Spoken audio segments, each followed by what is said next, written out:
আগে থেকে বলা শুরু হয়েছে ভুল গুজব যে উনি কোনো জোটে নেই, ওনাকে ভোট দিয়ে কি হবে, উনি তো সরকারে যাবেন না, ওনাকে ভোট দিয়ে কি হবে, এগুলিও হয়েছে, প্রতিনিয়ত হয়েছে। আপনি 2টি উপজেলা, সেখানে আমার 20টি ইউনিয়ন, একটি পৌরসভা, সব মিলিয়ে মানে 121টি কেন্দ্র আর প্রত্যন্ত গ্রাম অঞ্চল, সেই মেঘনা নদীর পাড়ে, সেখানে কোনোভাবে আপনি প্রোটেস্ট করার জন্য আবার জনে জনে পৌঁছাতে পারবেন এই সময়টুকু আমাদের হাতে থাকে না। সুতরাং এই সব কিছু মিলিয়ে আমি মনে করি নির্বাচন যে প্রক্রিয়া এবং নির্বাচনী প্রক্রিয়ার মধ্যে যে আচরণবিধি এবং যে এখানে যে টাকার বিষয়টি, এগুলোর সুরাহা যদি না হয় সঠিকভাবে, তাহলে আমাদের এদেশের মানুষ, আমরা যারা চেষ্টা করব, বারবারই চেষ্টা করব হোঁচট খাবো।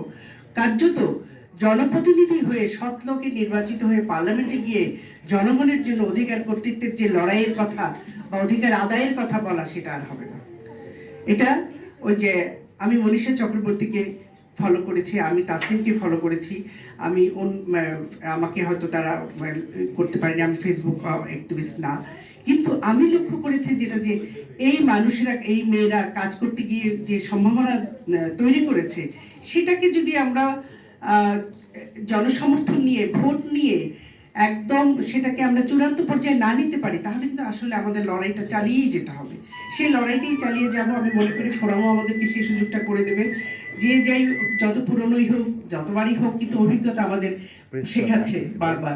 সেই অভিজ্ঞতাকে কাজে লাগিয়ে, এবং যে কথাটা আমি বললাম যে টাকা এবং কোন দল ক্ষমতায় যাবে, এই বিষয়গুলো যখন মাথায় ঘুরপাক খেতে থাকে, তখন মেধাবী, সততা ইত্যাদি খুব একটা হাল পায় না।